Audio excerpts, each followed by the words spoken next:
So with all the rain lately, just think back about a month ago, we were saying, man, we really need some rain around here. We're way below normal, 5, 6, 7, 8 inches below normal. Well, be careful what you ask for because it's rain. Ever since it started raining, we haven't been able to stop it. But at least the good news is that we've eaten away at that deficit. West Palm Beach is actually above normal now for the year by 1.75 inches. Again, this is since January 1st.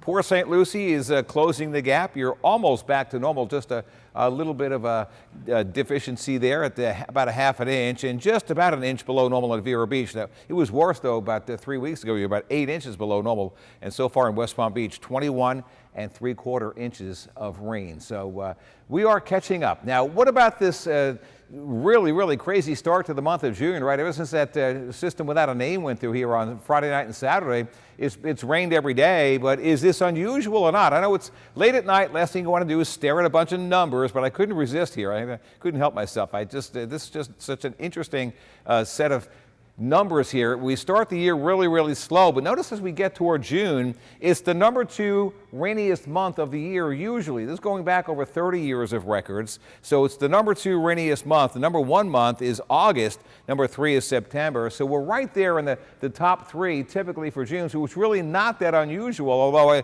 if it keeps raining the way it is, we'll be way over 8.5 inches of rain for the month. Some spots are already over 8.5 inches, and it's only the 7th of June. And the excessive rainfall forecast does include the Palm Beaches on down toward Broward, Miami-Dade County tomorrow, a marginal threat.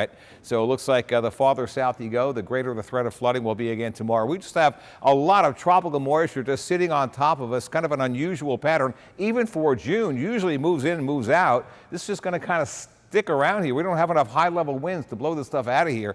If you want to see the moisture get out of here, you want to see the blues and the greens, not the yellows and the oranges. Well, our moisture forecast is calling for a lot of moisture to linger as we head into the day on Wednesday. As we head into Thursday, it doesn't really go away. If anything, it gets even a little extra wet on Thursday and Friday. We see a lot of moisture still in the area, so it looks like a very little day-to-day change in our weather. We will break this pattern, but not until next week. In the meantime, we've got to suffer through this, folks. It's going to be soggy each of the afternoons tomorrow, Thursday, Friday. Weekend storms in the afternoon as well. My advice is whatever you have to do, get out there and do it before noon.